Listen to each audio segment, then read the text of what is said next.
Oke, kita mulai ya teman-teman. Assalamualaikum warahmatullahi wabarakatuh. Jadi video ini itu lanjutan dari video yang kemarin ya. Kalau kemarin kita udah namatin dua labs, yaitu yang pertama dan kedua ya jelas ya, yang Cloud Marketplace dan VPC Networking and Compute Engine.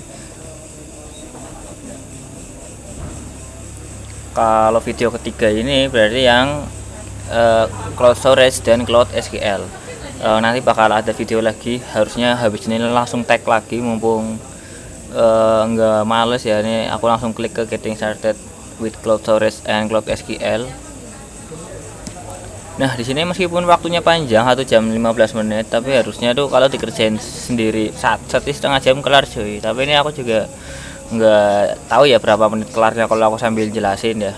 Tapi balik lagi ke penjelasan di video pertama.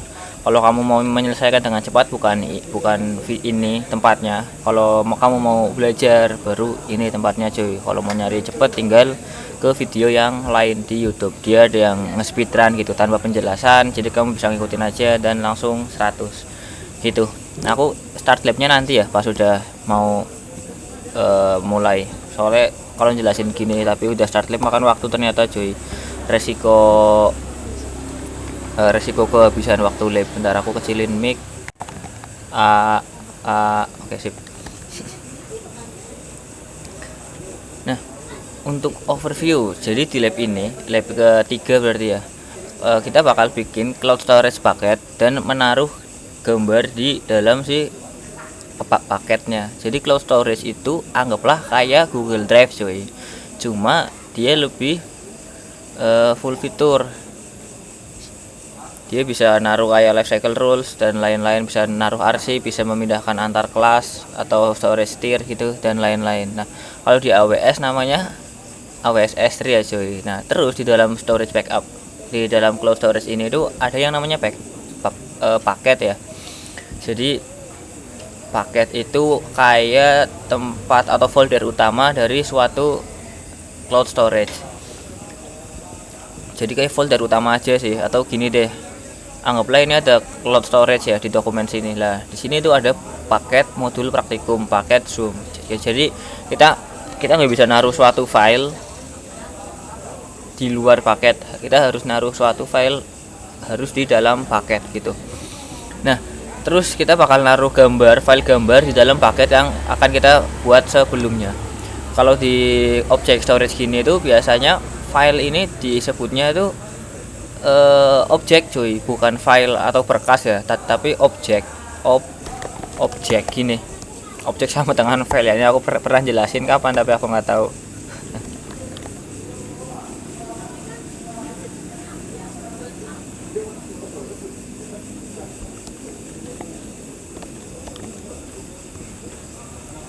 Nah, kita juga bakal ngekonfigurasi aplikasi yang berjalan di Compute Engine untuk tetap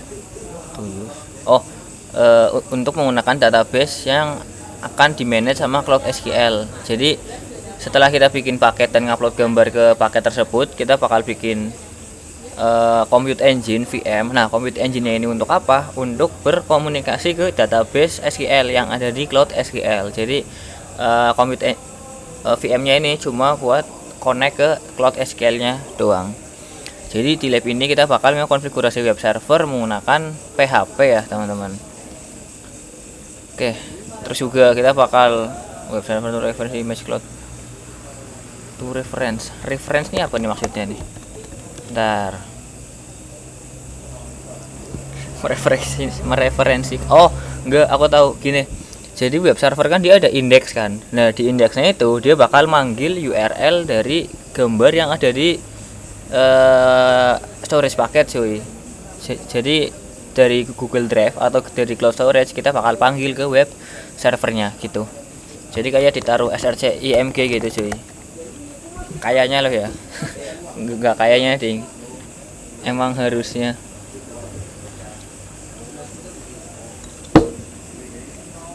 Benar.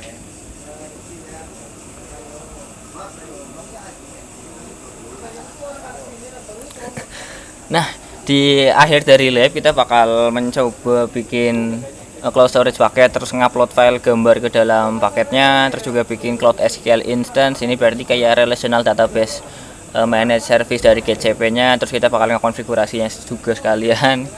Terus juga kita bakal menghubungkan cloud SQL instance dari web server. Jadi kita nggak remote dari terminal atau nggak dari HDSQL atau dari SAM, tapi dari web servernya langsung cuy. Jadi bakal pakai modul extension PHP MySQL mungkin ya. Terus juga kita menggunakan gambar yang sudah kita upload sebelumnya ke cloud storage untuk ditampilkan di web page gitu cuy. Nah, tas pertama ini login. Aku coba start dulu ya teman-teman. Aku kayak kemarin kayak biasa aku pakai Safari untuk browser keduanya.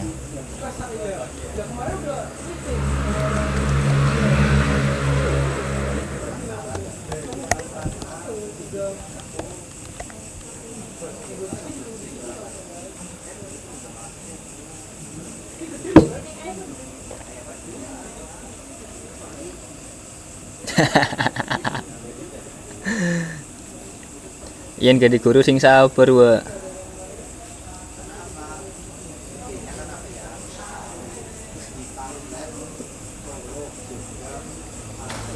Nah, kalau udah kayak gini tinggal di I agree aja, terus agree and continue.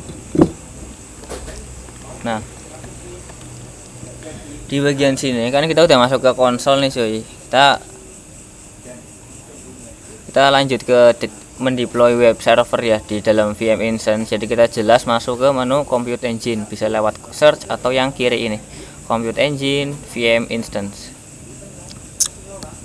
Masuk kayak recordnya aman ya, mic-nya aman, kamera aman, kursor aman. Oke, sip. Ini udah nyala juga. Ntar matiin bentar paling. Trial sekali ini udah baterai aman, sip. Sip. Nah, ini masuk ke, nah di sini kan udah, bentar. Di sini kan udah masuk ke VM instance nih, tapi memang belum ada instance apapun ya karena kita memang belum bikin. Lanjutnya kita bakal bikin cuy. Langsung create instance yang ini dia. Yang kanan aku close biar agak lebaran. Nah, untuk instance name-nya aku ubah ke block host ya teman-teman, dan region-nya disuruh dibiarkan default untuk Quick Labs ini ya, untuk Google Skill Boost ini kita biarkan default, dan kebetulan pilihan defaultnya itu di USI 1 atau South Carolina untuk zone ini. Jadi dia bakal di random secara otomatis ya sebenarnya nggak otomatis banget ya, mungkin si GCP nya ini mungkin bakal menaruh VM kita ke zone yang masih banyak resource tersedia gitu. Jadi biar pembagian resource itu adil atau rata ya. Adil ini artinya rata ya cuy, sama semua gitu, nggak berarti salah satu zone gitu. Nah, untuk mesin type-nya atau instance type-nya kita pilih yang default. Di sini aku pilih defaultnya itu E2 medium ya, dengan 2 CPU, 1 core, 4 GB memori. Nah, kalau udah, terus di bagian kiri sini ini jangan langsung create ya teman-teman, kita masuk ke OS storage dulu. Nah, di sini kita bisa menentukan nih VM kita mau pakai OS apa, operating system apa.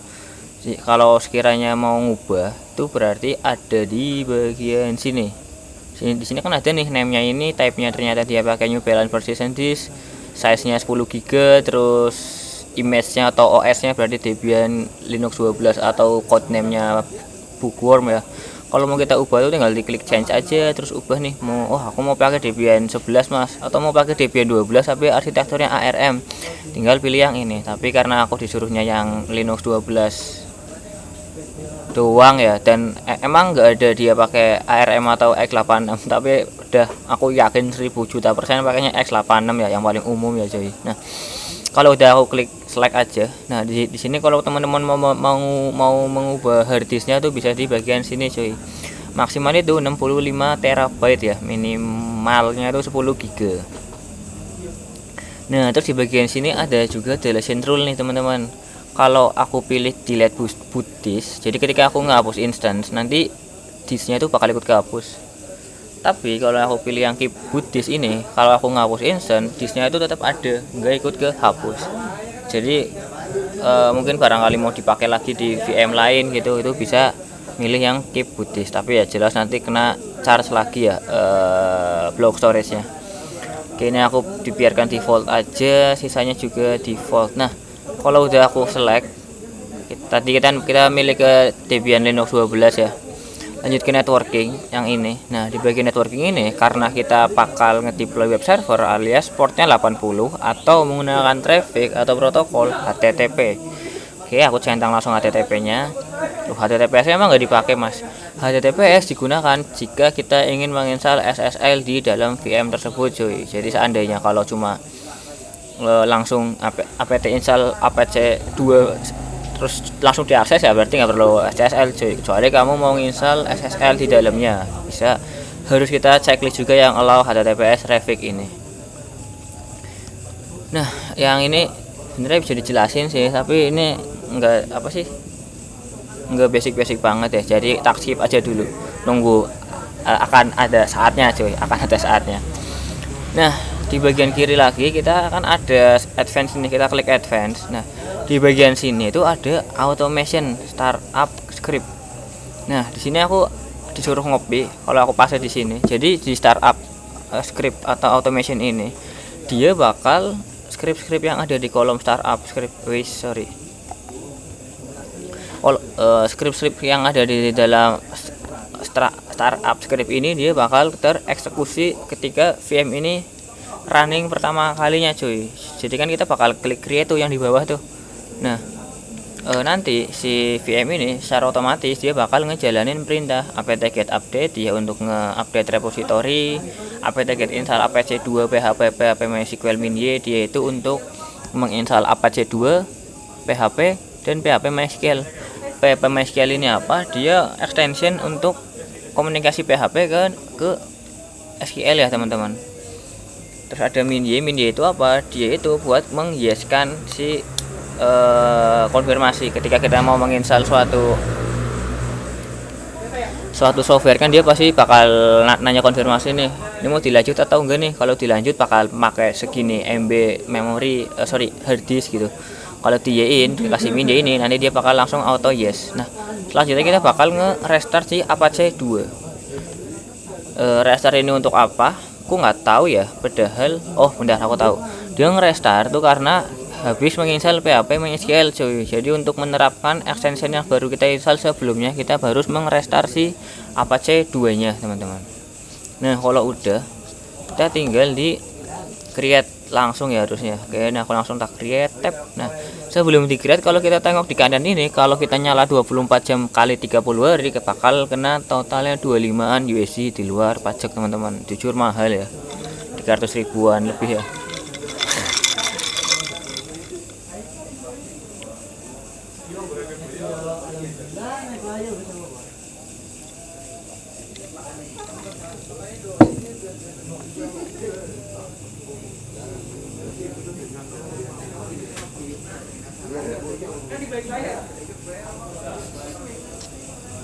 Nah, di sini lagi creating, aku tak biarin dulu, aku coba baca soal selanjutnya ya.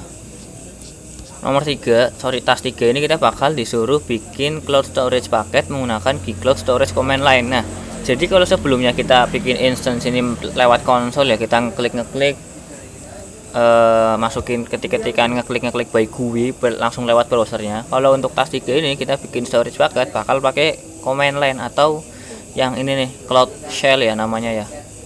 Oke, yang VM aku udah berhasil, aku coba grading dulu ya teman-teman.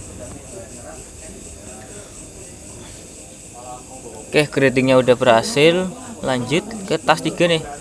Jadi semua nama cloud storage, paket cloud storage itu harus unik secara global. Jadi aku nggak bakal bisa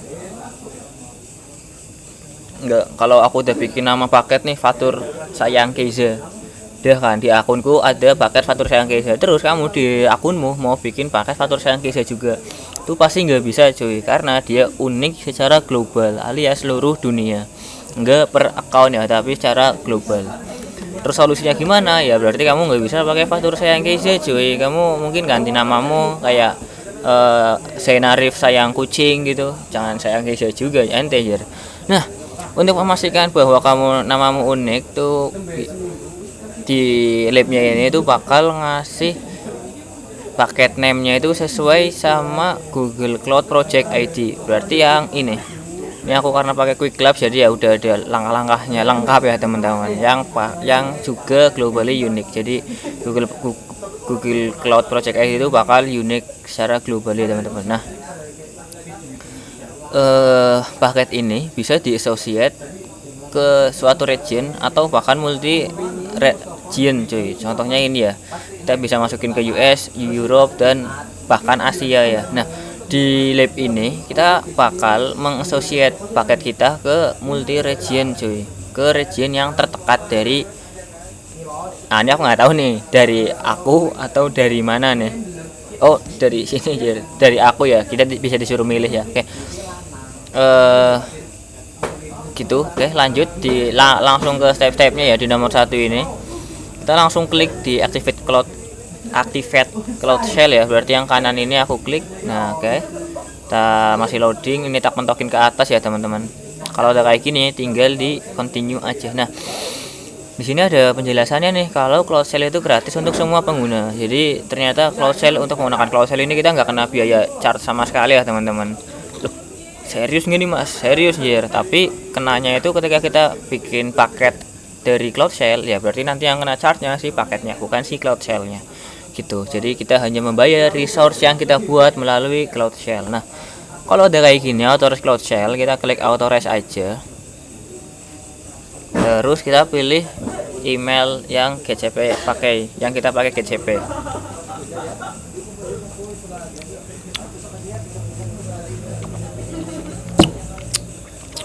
Nah, di sini aku udah masuk ke cloud shell-nya aku. Kita bakal ngeset environment location ini ke Asia ya, karena aku di Asia cuy, yang deket-deket aja. Komennya apa? Export location sama dengan Asia. Jadi kalau aku coba echo variable location, harusnya outputnya Asia. Nah kan, jadi sekarang locationnya aku, variable locationnya aku ada di Asia teman-teman. Nah lanjut, di sini kita bakal bikin storage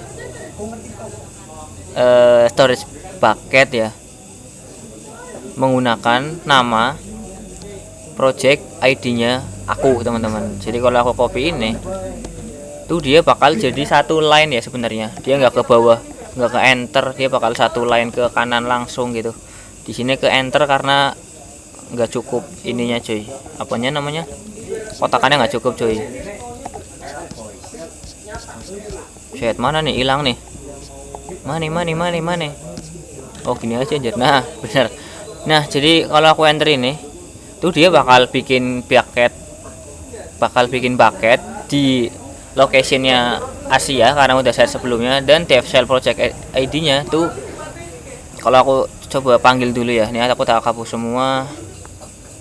Echo dollar paste. Lah kok nggak bisa ya cuy, tapi nggak aman sih. Coba kita langsung kerjain aja ya teman-teman. Nanti kita bakal berhasil bikin bug. Lah kocak.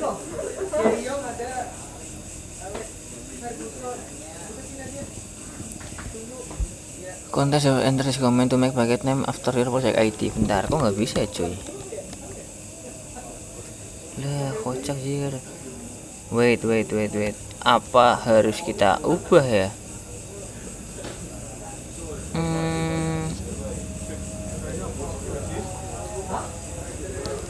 Atau aku coba ubah manual deh. Aku ubah yang project ID-nya aku masukin manual, nggak pakai manggil lagi. Nah, di sini ternyata kurang nih cuy. Bentar, aku ada komen yang kelupaan nggak sih?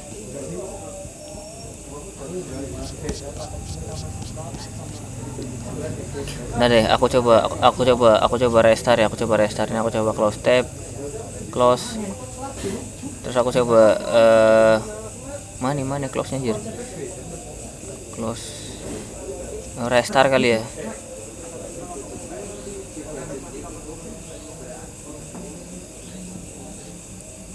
Aku coba restart dulu ya teman-teman.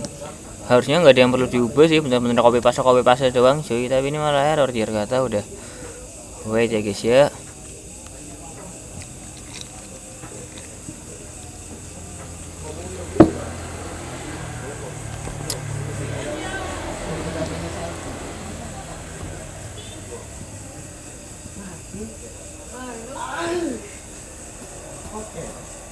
Oke, ini aku authorize lagi ke email yang tak pakai. Nah, ini baru bener nih Jir, project ID-nya udah masuk nih yang ini kiri. Oke, lanjut ya. Sorry teman-teman, tadi ada kendala dikit ya. Jadi aku ulang dari export location. Oke, terus langsung kita bikin paket apa sih namanya? Storage paket ya, paket di location Asia dengan name-nya QuickLabs GCP 04 bla bla bla ini. Dan nah, sama kan kita creating GS ini. Artinya apa GS ya? Google Storage. Kalau di S3 kan S3 titik slash slash ya. Kalau di GCP itu pakainya GS ya. Nah, sini aku udah berhasil ngebuat. Nah, lanjut kita bakal jalanin command ini Google G-Cloud Storage CP. Jadi dia bakal nge-download file My Excellent Block PNG ini yang berada di dalam paketnya orang ya, di cloud training, paket cloud training directory GCP FCI. Aku coba copy terus disimpannya ke laptopnya aku, ke si cloud shell-nya dengan nama file My Excellent Block PNG. Kalau aku enter, nah dia lagi nge-copy nih dari remote sana ke dari paket ke lokal. Kalau aku ls, sekarang udah ada file My Excellent Block.png. Nah, lanjut kita upload nih. Kalau yang sebelumnya kita download file PNG, kita upload nih file PNG yang udah kita download ke paketnya kita sendiri menggunakan komen Google Storage CP, sama-sama CP. Tapi kalau download itu habis CP-nya tuh link link downloadnya terus ditaruhnya kemana. Kalau kita mau upload itu apa yang mau diupload dan tujuannya. Apa yang mau diupload My Excellent Block.png. Mau diupload kemana? Ke GS DevCell Project ID, terus langsung di file name-nya, enter. Kita bakal uploading ya harusnya. Oke, berhasil. Kita udah berhasil ngupload file My Excellent Block ini ke paketnya yang udah kita bikin sebelumnya. Kalau aku ls dia masih tetap ada ya, karena kita nge-copy teman-teman. Jadi yang di lokal masih ada. Nah, lanjut karena secara setauku nih ya, secara default objek atau bucket yang ada di GCP ini dia bakal ngeblok semua akses, dan karena kita membutuhkan file My Excellent Block itu untuk diakses dari web server atau dari anywhere atau dari semua, kita harus mengubah nih policy-nya nih, mengubah akses control list-nya nih teman-teman, pakai komen yang ini cuy. ACL change usernya semua user, terus ke URL atau URI ya, URI dari file atau objek kitnya kita yang ada di paket teman-teman. Nah, oke, aku enter. Nah, updated ACL on bla bla bla My Excellent Block. Oke, aku kan udah nih. Aku coba kok cek my progress, harusnya hijau nih cuy. Bentar, aku balas chat dulu bentar.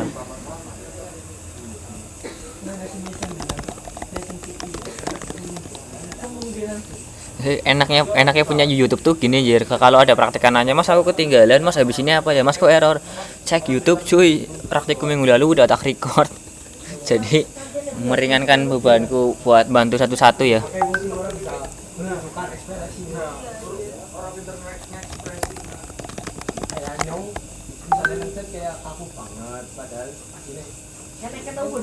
Nah, lanjut nomor 4, kita udah berhasil bikin VM, berhasil bikin paket, berhasil ngupload file ke paket juga. Nomor 4 ini kita lanjut bikin Cloud SQL instance cuy. Nah, Cloud SQL instance ini apa? Kalau aku coba search, dia itu service fully managed relational database in the Google Cloud platform ya.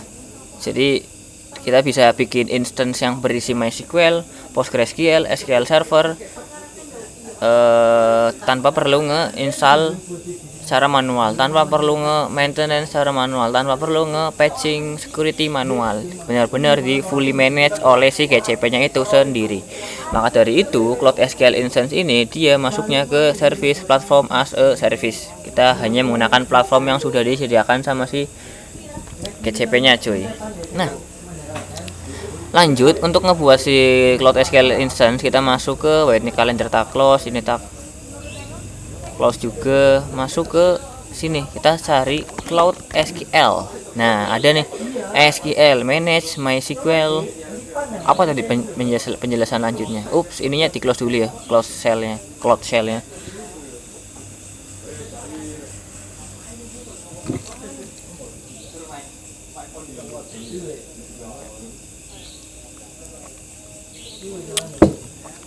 Nah,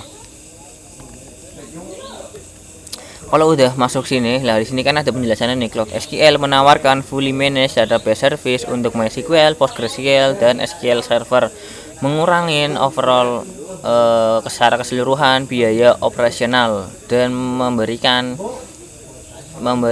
kesempatan ke tim kita untuk fokus ke inovasi, bukan fokus ke operation si instance SQL-nya ya.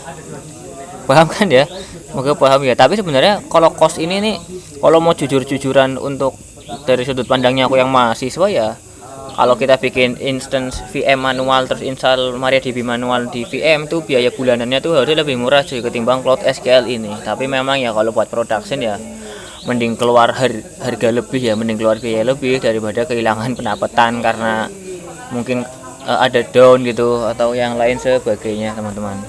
Nah, kalau udah gini kita langsung klik create instance aja. Nah, kita bakal menggunakan MySQL ya, jadi kita bakal choose MySQL.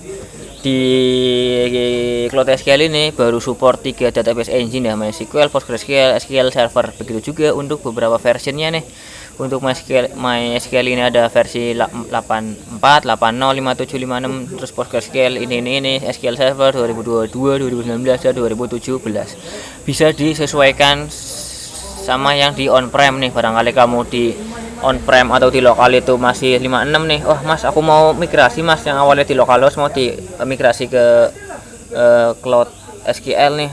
Dan kebetulan versinya 56, berarti kamu tinggal pilih yang 56 aja biar migrasinya ini seamless ya, nggak perlu ngotak-ngatik settingan yang lain. Mungkin kalau mau migrasi ke 84 mungkin kamu perlu beberapa ngupdate beberapa konfigurasi di file .sql-nya mungkin nih cuy. Nah, lanjut di bagian sini SQL Edition. Jadi GCP ini menyediakan dua.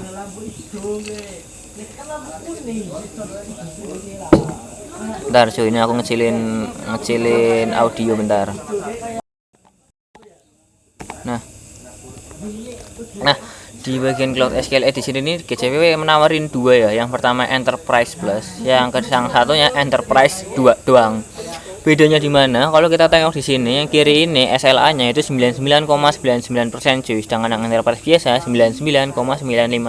Bedanya apa? Kalau kita tengok di bagian ini ya, 9999 SLA sama 9995 SLA. Downtime-nya itu bedanya itu di downtime cuy. Kalau 9999 SLA ini per tahunnya ya atau per bulannya itu downtime yang diizinkan itu hanya 4 menit 21 second teman-teman. Sedangkan yang 9995 dia di 21 menit. Cuma beda 0,05% dan selisihnya 15 menit lebih coy. Jadi ini kalau buat enterprise ya cukup ngaruh ya teman-teman. Ibarat kamu mau daftar KRS terus down kan agak kesel kan, jengkel kan. Nah tuh. Terus juga ada sini sub-second plant maintenance downtime. Jadi ini yang sudah downtime yang sudah kita rencanakan, yang udah direncanakan sama si GCP untuk maintenance ini satuannya itu sub-second, jadi nggak sampai menit-menitan ya, atau bahkan nggak sampai 1 second kali ya, karena udah sub-second, mungkin masuknya ke millisecond kali ya. Sedangkan yang enterprise ini di bawah 60 second atau 1 menit, jadi bisa jadi 1 sampai 60 detik untuk downtime maintenance-nya. Terus yang untuk Enterprise Plus ini near zero downtime instant scale up. Jadi ketika kita nge-scale up si Cloud SQL yang ini, dia downtime-nya itu hampir nggak kerasa ya.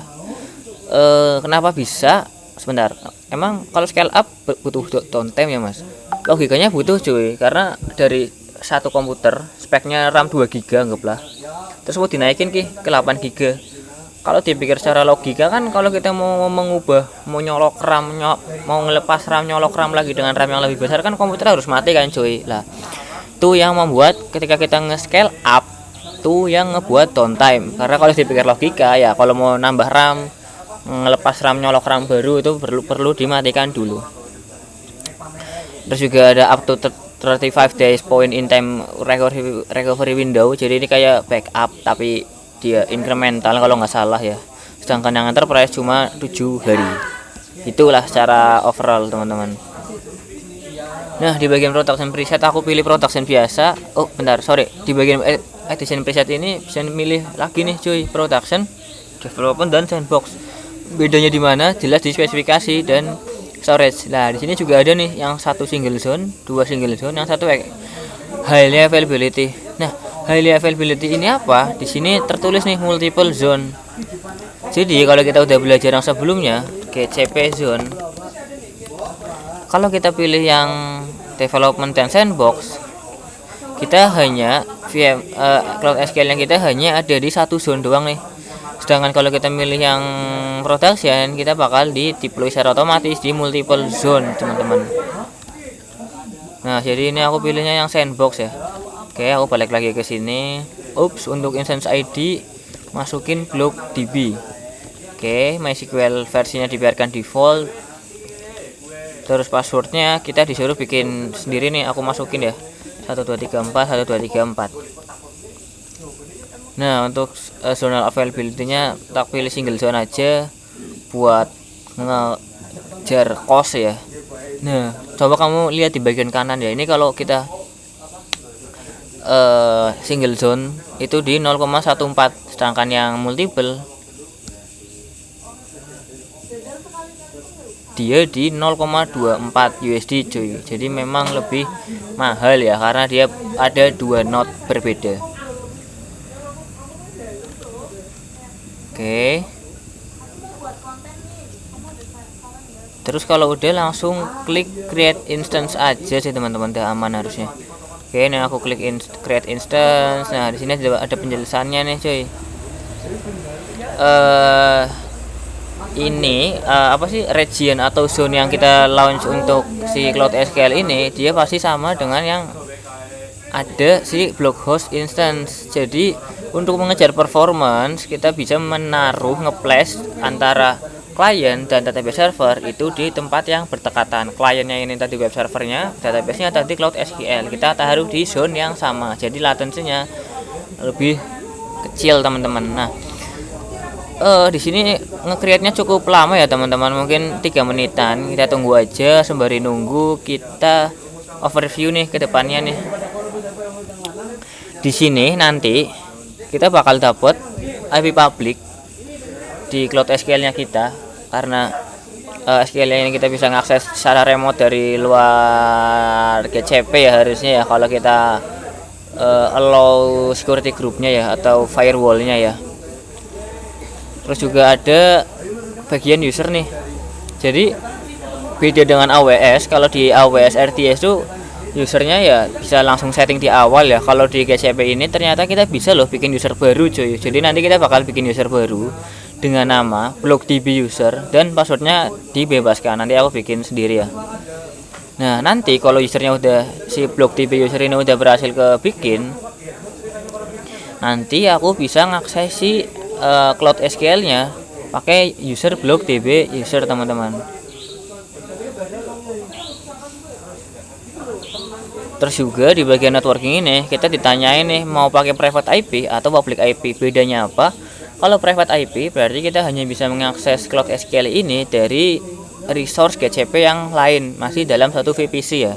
Tapi kalau mau udah antar VPC atau mau dari beda server, beda cloud provider, atau dari on premise atau dari local host, kita bisa pilih yang IP public. Karena IP public ini ya bisa diakses melalui internet ya teman-teman. Dia udah di routing sama ISP kita. Nah, kita juga bakal bikin network ya menggunakan nama web front end, terus menggunakan external IP dari Blockhost VM alias virtual machine si Blockhost yang udah kita bikin di step pertama. Terus menggunakan prefix /32 ya teman-teman. Nah, pastikan kalau kamu menggunakan /32 cuy, jangan pakai internal IP dari CVM-nya, tapi pakai external IP. Dan jangan masukin IP yang ini karena ini cuma sampel ya atau cuma contoh. Gitu. Oke, aku coba balik lagi ke sini. Ini masih creating, ini udah 2 menitan ya. Kalau aku coba ke VM dulu untuk menyiapkan IP eksternalnya.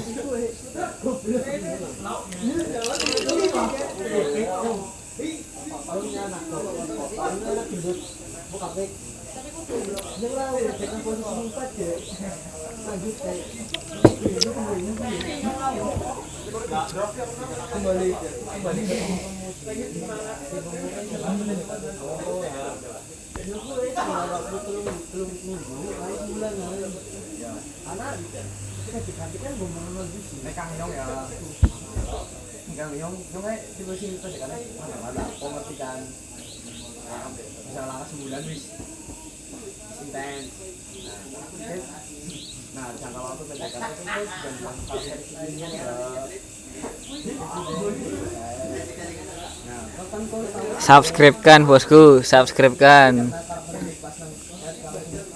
Yakin klik mana YouTube sampean. Langsung kenyang mantau ki bos, adminnya mantau ki. Wait.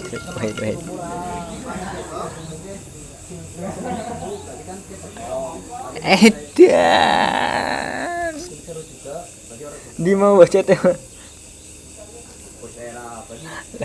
Dipromosi enak kasih sama. Yakin nah. Isi nopo.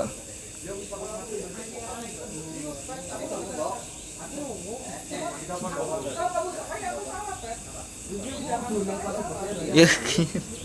Asam. Orang melu-melu lah aku lah.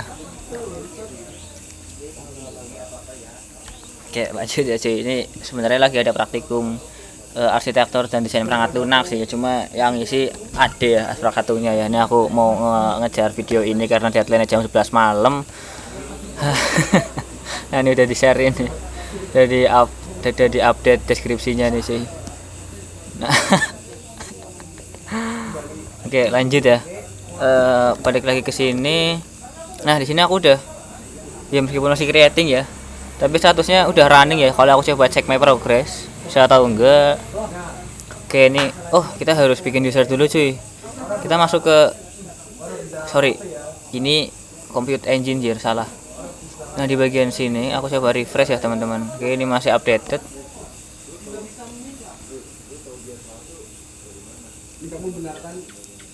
Orang beneri loh pas misalnya itu ini kayak gini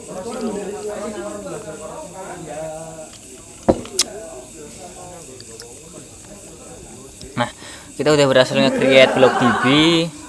Lanjut ke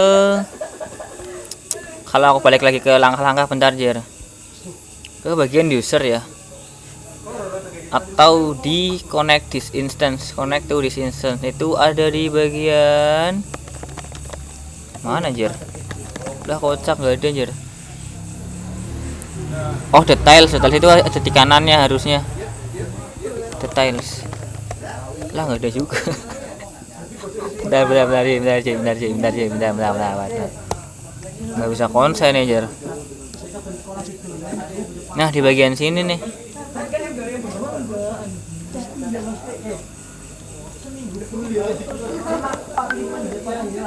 Connect to this instance ya. Copy IP publiknya nih yang ini, yang 34234615. Punyamu pasti beda ya teman-teman, karena ini ya di assign secara otomatis dari si GCP-nya. Nah, terus kebetulan secara default port database itu di 3306 ya teman-teman. Yang ini harus di luar kepala aja. Aku coba catat dulu ya teman-teman di Sublime Text. Nah, ini IP-nya Terus kita masuk ke user, berarti yang kiri ini user. Terus nah sekarang kan udah ada user root nih. Tapi kita karena biar lebih secure, kita bikin user biasa aja. Jadi tinggal klik add user. Username-nya blockdb user, passwordnya aku samain kayak yang tadi root. Dibebasin aja ya teman-teman. Nah, terus ada lagi nih di bagian hostname. Jadi dari apa ya? Dari host mana aja sih username blockdb user ini bisa diakses cuy. Nah, di sini disuruhnya tuh dari allow any host ya. Jadi harusnya bisa dari semua IP, nggak hanya dari suatu IP tertentu ya. Oke, aku langsung klik add aja langsung. Dan sekarang udah ada username blockdb user. Nah, di bagian kiri ada connection di atasnya user ya. Kita masuk klik. Nah, di bagian sini bisa lihat lebih detail lagi nih teman-teman, terkait networkingnya, security-nya, connectivity test-nya. Nah, di bagian sini networking tab itu kita klik ke IP public cuy. Sorry, di bagian authorize network ya kayaknya ya. Add a networking tab. Oh iya, ini authorize network, di bawahnya ini add a network. Jadi kamu bisa mengspesifikasikan IP range CTR untuk mengizinkan akses ke instance cloud SQL nya kita cuy. Jadi kita klik add a network, name-nya kita masukin web front end karena biar lebih enak untuk manage-nya.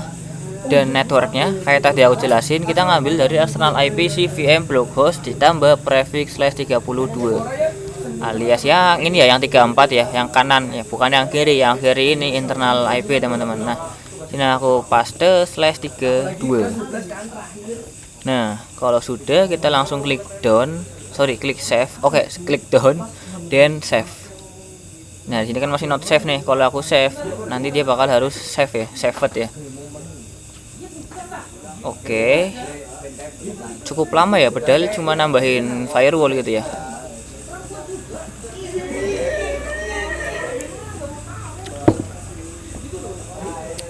Nah, oke, tunggu bentar ya teman-teman.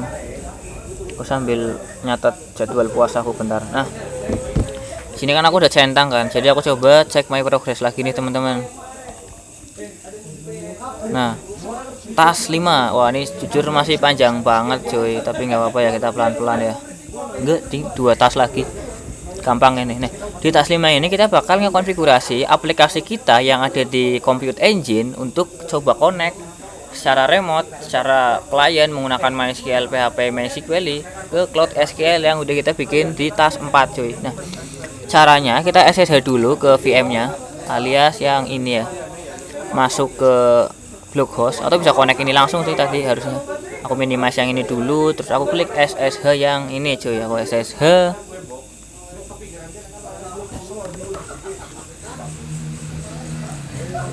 Nah, kalau udah kayak gini, tuh tunggu aja karena ini dia sedang membuat koneksi ya teman-teman. Nah, ini aku close ya biar kelihatan luas layarnya. Nah, sini kita udah masuk ke VM block host nih, bisa dilihat di hostname-nya ya. Nah, selanjutnya kita disuruh masuk ke directory web server. Root directory si web server Apache 2. Secara default dia ada di var www.html. Jadi gitu aku ngetik cd/var/www/html enter.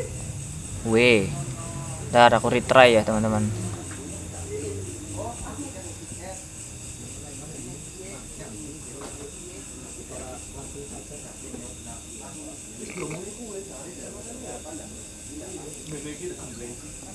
Beres nemen gua, nim bisa auto increment kayak gue. Canggih nemen asli. cd var www.html. Nah, sekarang aku udah masuk ke dalam directory var www.html. Selanjutnya kita bakal ngedit, bikin file baru dengan nama index.php. Sudo nano index.php. Nah, di sini udah buka notepad nih. Tapi di Linux pakainya nano ya, teman-teman. Nah, kita bakal ngopi codingan ini nih. Kita HTML sederhana ya, pada HTML sama PHP ya. Paste, copy, pastenya itu Ctrl V, terus coba save-nya itu Ctrl X Y, enter. Nah kalau aku coba bacain pelan-pelan ya, saya ini kayak ceritain ke siapa gitu, bacain pelan-pelan. Di sini itu ada link, codingan HTML sederhana. Di sini ada titelnya, terus ada script PHP untuk connect ke database yang ada di server lain ya. Terus juga ini ada beberapa penjelasan komen. Kalau di production nggak mungkin nyimpen password SQL di index kayak gini ya. Biasanya menggunakan secret manager. Di GCP sendiri juga ada si secret manager ini. Jadi kita tinggal manggil si secret manager ini untuk meminta password dari database-nya kita. Nah, di sini ada script PHP untuk nyoba melakukan koneksi ke MySQL hostnya dari DB server, terus juga DB user pakai DB password yang variabelnya udah kita setting di atas ini. Terus kalau berhasil kita bakal dapat output connected successfully. Sedangkan kalau error, database connection failed plus log errornya, get message-nya, selesai. Nah, kita udah nge-close, nge-save. Nah, kita untuk nge-restartnya itu pakai service Apache 2 restart. Jangan lupa ditambahkan sudo karena kita menggunakan user biasa teman-teman, bukan user root. Aku enter. Nah kan udah nih, kita coba buka IP eksternalnya kita teman-teman dari VM yang kita punya blocos ini. Berarti yang di kanan tadi eksternal IP aku copy, terus aku paste di sini. Nah kenapa punya aku masih Apache Debian default batch? Karena sebenarnya dia larinya tuh ke index HTML cuy. Nah sedangkan tadi kita bikin nama filenya index PHP. Jadi kita perlu ngubah ke /index.php. Nah, di sini titelnya udah sama nih, welcome to my excellent blog. Tapi ternyata database-nya masih error nih, masih gagal connect ya. Dan ternyata errornya kayak gini ya, IP-nya salah ya, get address infonya masih belum diketahui ya. Nah, kenapa bisa gitu? Kalau kita tengok di bagian yang tadi, bukan nano baru HTML index lagi. Mana? Oh, ini.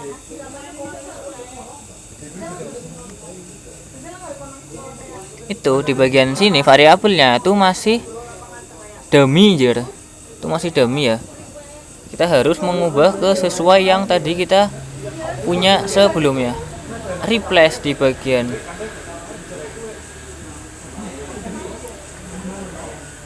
replace DB server, replace DB user ini. DB usernya kan tadi kita udah samain kan, cuma kita beda di DB server dan DB password. DB passwordnya aku masukin yang tadi aku bikin sebelumnya 1234 dan DB servernya aku pakai IP public dari Cloud SQL yang udah aku catat sebelumnya, yaitu yang ini 3423 bla bla bla. Langsung ditaruh IP-nya aja ya teman-teman, dia nggak pakai tambahan yang lain, langsung kayak gini gitu. Kalau aku coba Ctrl X Y enter terus restart lagi, restart nih ya, terus aku refresh lagi dan sekarang sudah berhasil connect teman-teman. Meskipun belum ada datanya yang ada di dalam database, meskipun databasenya belum ada datanya sama sekali. Nah, di blog beneran database connection status ini nggak bakal mungkin bisa dilihat ke visitor dari blognya. Connectionnya ini bakal di manage sama si administratornya teman-teman. Kan nggak mungkin nih kamu ngakses LMS Telkom University nanti ada tulisan connected database successfully, kan lucu kan anjir. Jadi nggak ada kayak gitunya lah. Intinya kalau database berhasil connect ya pasti data-datanya bakal muncul di webnya yang dipanggil gitu. Tas 5 sudah, kita hanya konfigurasi aplikasi yang ada di aplikasi sederhana yang ada di Compute Engine, connect ke Cloud SQL yang ada di GCP. Lanjut ke tas 6 ya. Di tas 6 ini kita ngekonfigurasi application di Compute Engine menggunakan untuk manggil image dari paket yang ada di cloud storage cuy. Jadi kalau aku balik ke GCP terus masuk ke cloud storage,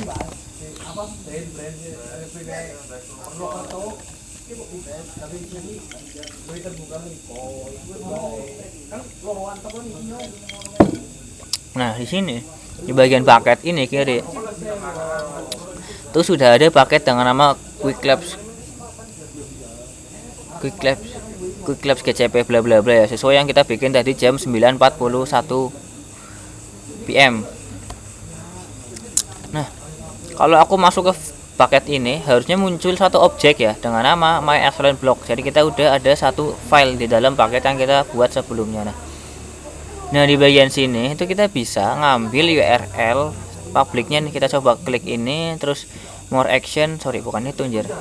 Gimana caranya ya? Bentar cuy. Oh ini, klik yang ke ini, terus kita ambil ke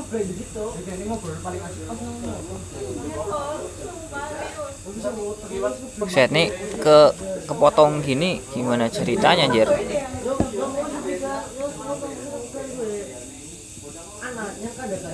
Nah, ntar aku coba close yang kanan ini, aku coba klik ke ini, aku coba ambil copy public URL. Jadi kalau aku pasang di sini, harusnya udah bisa muncul ya. Nah, ini sebenarnya gambar nih cuy, gambar PNG ini aslinya nih, My Excellent Blog PNG kan. Nah, kita bakal ngambil gambar ini untuk ditampilkan di website kita yang ada di tadi ya teman-teman, yang ada di sini, web server yang ada di sini. Nah, balik lagi, caranya gimana? Kita masuk ke file yang tadi, index.html, sorry index PHP. Jadi CSS-nya jangan di close dulu ya. Aku masuk balik lagi ke nano index PHP. Nah, di bawahnya HTML markup di bentar cuy. Oi. Gimana apanya cuy? Gimana apanya nih?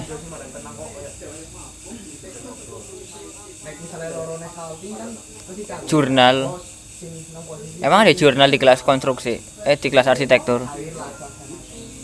Ada nggak sih biasanya? Ada nggak cuy? Aku lupa nih.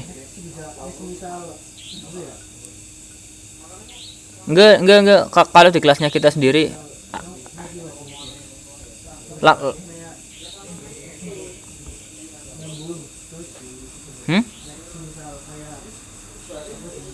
ya ntar dibuat screenshotan aja berarti. Gas. Langsung di SS aja ntar berarti. Woi cuy.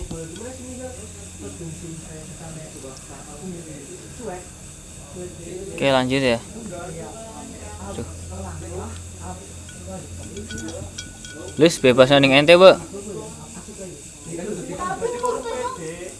Nah, di sebelum line H1 yang ada di HTML index PHP tadi, kita taruh codingan script img src ya, alias yang atasnya ini. Kita kasih img src sama dengan aku arahin ke URL yang tadi, public URL, paste, terus aku tutup gini. Oke, aku save, terus aku restart lagi, terus aku terus aku refresh ini, dan sekarang sudah muncul gambar yang tadi ada di paket cloud storage-nya kita teman-teman. Udah selesai loh kayaknya loh. Nah, congratulations, jadi kita berhasil mengonfigurasi Cloud SQL instance. Kita berhasil menghubungkan Cloud SQL instance ke aplikasi kita, aplikasi PHP sederhana yang ada di Compute Engine ya. Kita juga berhasil memanggil file gambar yang berada di dalam cloud storage teman-teman. Gitu. Jadi gitu ya teman-teman kesimpulannya untuk modul atau lab Google Cloud Fundamental Getting Started with Cloud Storage and Cloud SQL. Semoga bermanfaat teman-teman. Terima kasih yang sudah hadir pada praktikum hari ini. Ku akhiri. Wassalamualaikum warahmatullahi wabarakatuh. Thank you teman-teman.